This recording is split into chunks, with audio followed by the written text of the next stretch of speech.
ओम नमो भगवते वासुदेवाय।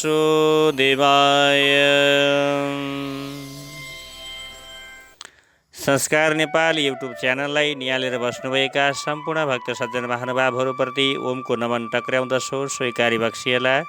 देश तथा विदेशबाट जहाँ तहीँबाट हेर्दै हुनुहुन्छ, निहाल्दै हुनुहुन्छ सम्पूर्ण नियमित तथा नवोदित दर्शकवृन्दहरूमा हार्दिक आभार पनि छ।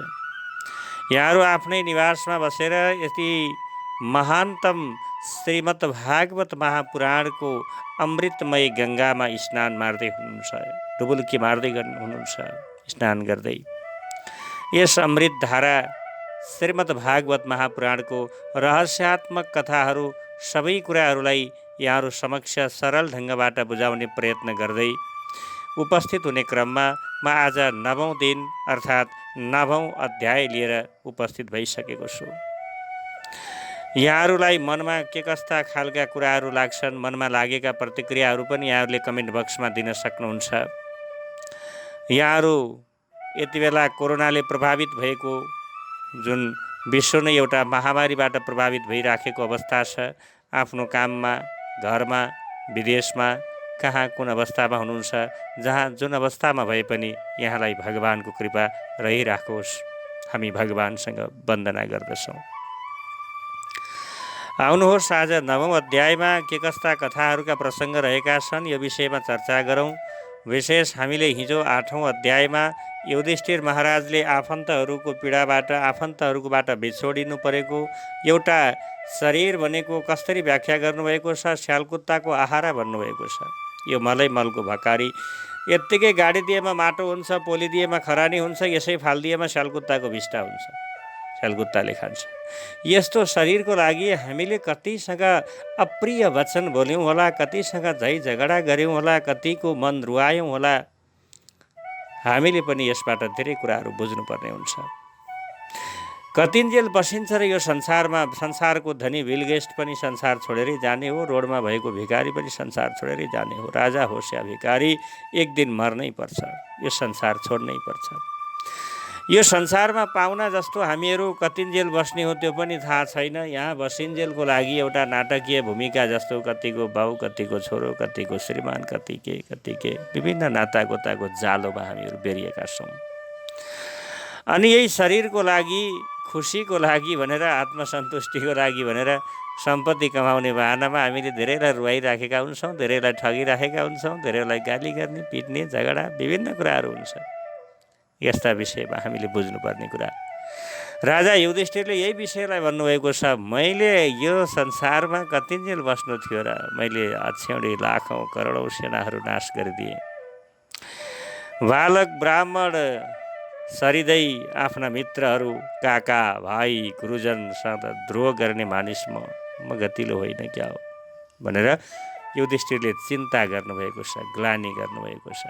तर त्यति बेलाको युद्ध भनेको धर्म युद्ध थियो, जुन अधर्मको नाश गर्नको लागि, धर्मको रक्षा गर्नको लागि, पापीहरूको नाश गर्नको लागि, भक्तहरूको रक्षा गर्नको लागि गरिएको युद्ध थियो। तपाईँ हामीले चाहिँ जीवनमा सकेसम्म कसैलाई अप्रिय वाणी प्रयोग नगरौँ। यही प्रकारसँग राजा युधिष्ठिरले चिन्ताले बसिराख्नु भएको बेलामा अहिले नैमिषारण्य नाम गरेको क्षेत्रमा बसेका 88,000 ऋषि प्रणालीलाई सुत पौराणिक मुनिले यसै कथाको विषयमा प्रकाश पार्दै जानुभएको थियो। सुतजी भन्नुहुन्छ, यही प्रकारसँग प्रजाद्रोहले सन्तप्त भइराखेका राजा युधिष्ठिर सम्पूर्ण धर्मको ज्ञान प्राप्त गर्ने इच्छाले कुरुक्षेत्रतिर लाग्नुभयो, जहाँ देवव्रत अर्थात् भीष्म पितामह सरसैयामा सुतिराख्नु भएको थियो। त्यही बेला सबै भाइहरू राम्रा राम्रा घोडामा जोतिएका एवं सुनले सिँगारिएका रथमा सवार भई दाजु युधिष्ठिरको पछि लागे। व्यास, धौम्य आदि ब्राह्मणहरू पनि उनीहरूसँगै गए।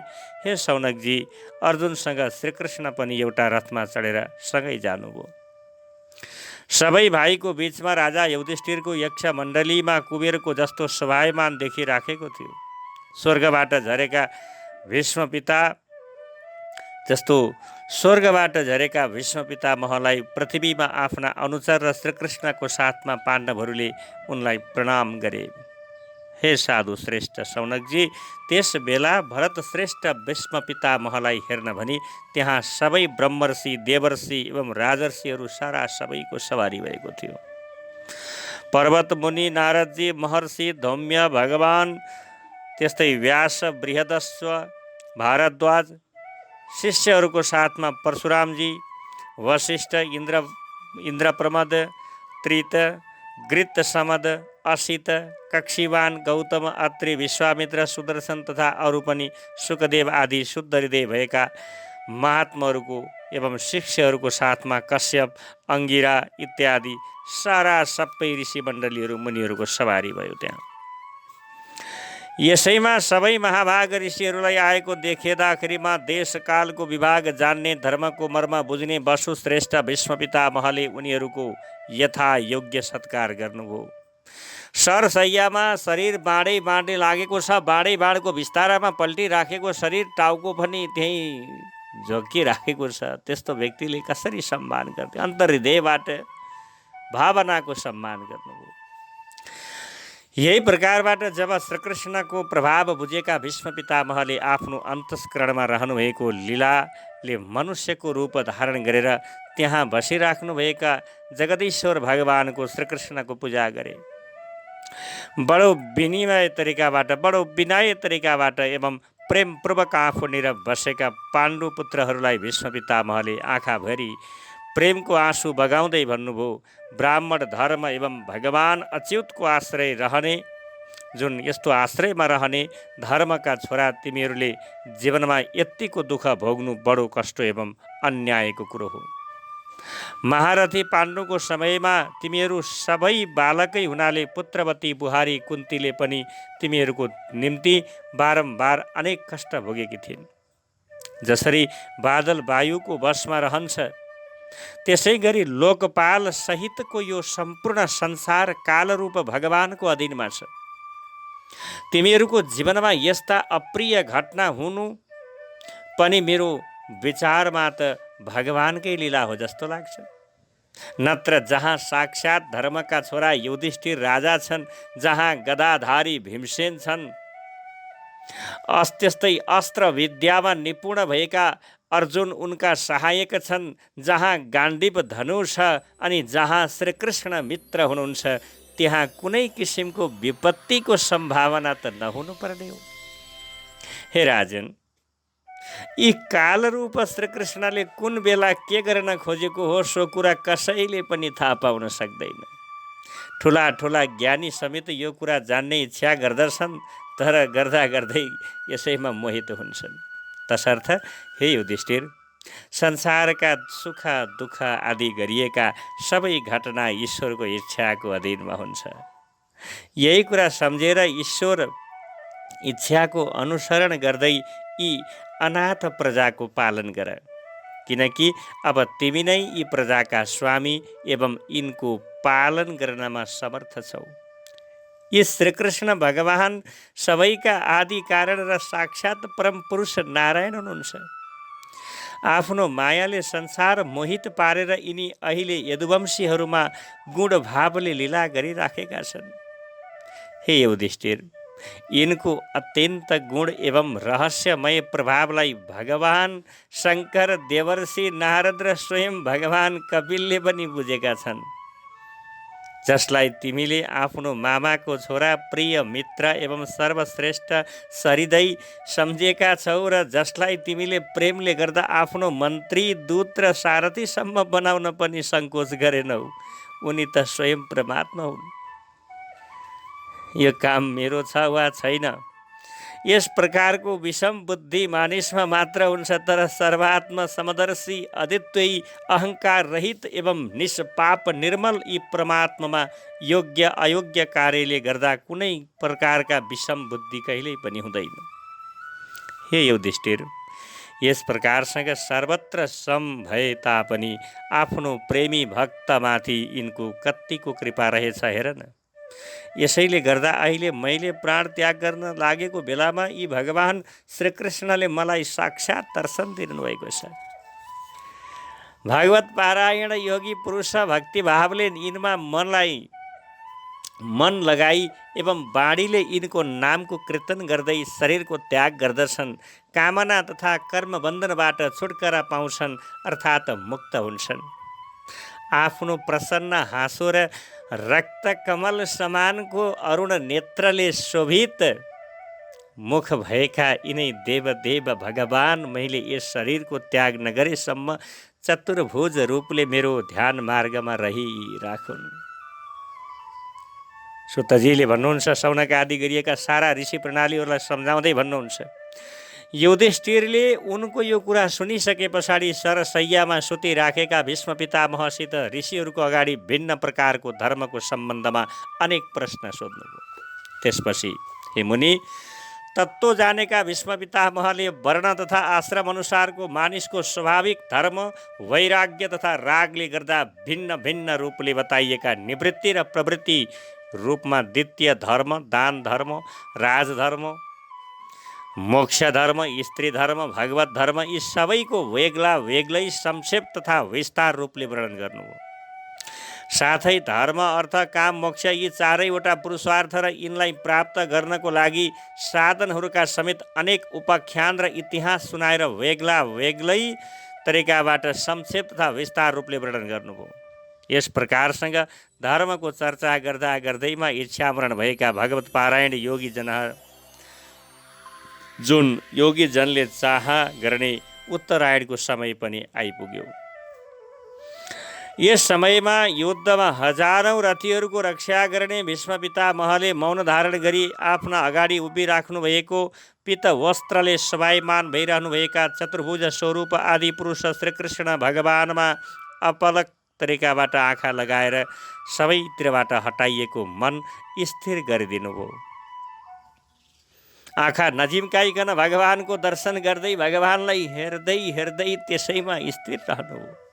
भगवानतिरको विशुद्ध धारणाले गर्दा अशुभ नष्ट भएका उहाँको दर्शन मात्रले तुरुन्तै हतियारको चोटको पीडा शान्त भएका यस्ता भीष्म पितामहले शरीर त्याग गर्ने बेलामा आफ्ना सबै इन्द्रियहरूको वृत्ति तथा विलासलाई रोकिदिनुभयो, अर्थात् इन्द्रियहरूलाई विषयदेखि निवृत्त गरेर अत्यन्त प्रेमसँग जनार्दन भगवानको स्तुति गर्न लाग्नुभयो। भीष्म पितामहले भन्नुहुन्छ, भीष्म पितामह श्री भीष्म उवाच इति मतिरूपकल्पिता वितृष्णा भगवती सत्वत् पुंगवे विभुम्नि सुखम् उपगते क्वचिद् विहर्तुं प्रकृतिम् उपेयुषि यद्भव प्रभावः।